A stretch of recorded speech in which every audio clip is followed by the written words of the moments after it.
Hi, my name is Rose. I live in a small town near Chicago. Our town is quiet. It has one market, one post office, and one small park. People know each other here. Life feels safe. I am 29 years old. I got married 5 years ago. My husband's name is Jack. We have one son, Adam. He is 4 years old. He is the light of my life. Adam runs around the garden every day. He plays, he draws with crayons, he hugs me when he is tired. When I see him smile, I feel rich. I feel blessed.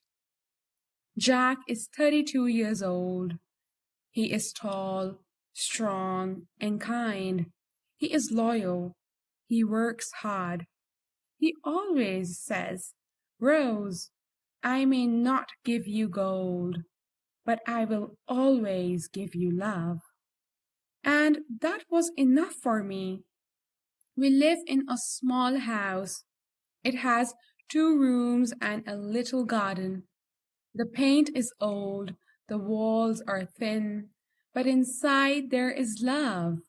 And that made me proud.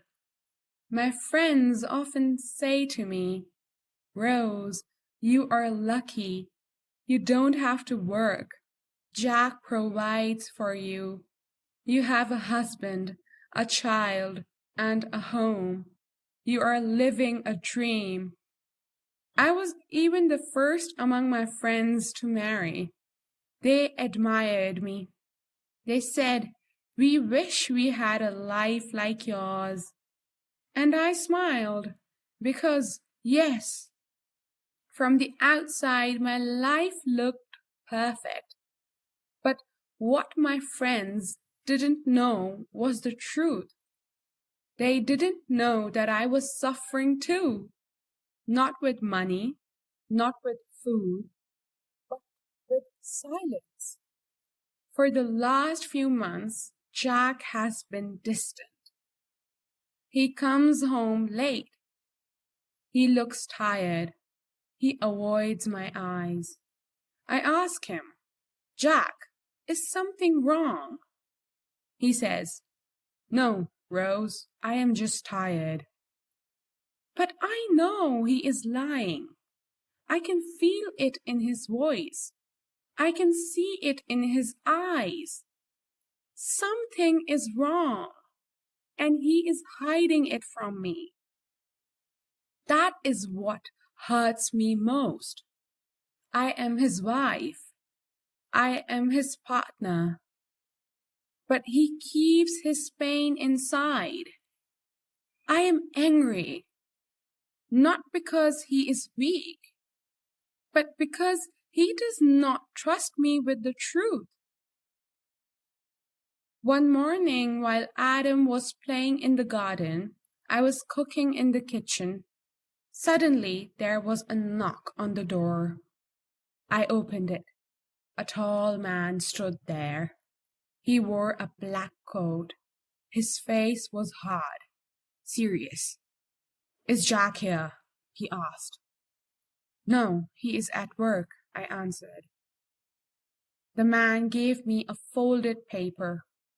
He did not smile. He just said, "Give this to him." Then he walked away. I closed the door. My hands shook as I opened the paper. It had Jack's name. It said in big letters, "Payment due." My heart beat fast. Payment? For what? That evening, when Jack came home, I showed him the paper. "Jack, what is this?" I asked. He grabbed it quickly. "Nothing, Rose. Don't worry about it." His voice was not strong. His eyes were not calm. I wanted to ask more, but he turned away, and my heart felt heavy. A week later, another man came to our house. This man was loud. He knocked hard on the door. When I opened it, he shouted, "Tell Jack to pay his loan. I want my money back." Then he walked away. My legs felt weak. I sat down on the chair. A loan? Jack took a loan? Why didn't he tell me? That night I waited for Jack. When he came home, I stood in front of him. "Jack, we need to talk." He tried to avoid me. He said, "Later, Rose, I am tired." But I didn't move. I looked into his eyes and said, "Jack, no more lies. Men come to the house. They ask for money. They say you took loans. Tell me the truth, please." Jack froze. His face was pale. He sat down at the table and held his head in his hands. Finally, he whispered, "Rose, I did it for us." I sat across from him. "For us? What do you mean?" I asked. Jack's voice was low. He said, "The bills were too high. The rent was high. Adam needed medicine. We needed food, clothes. My salary was not enough. I wanted you to stay home with Adam.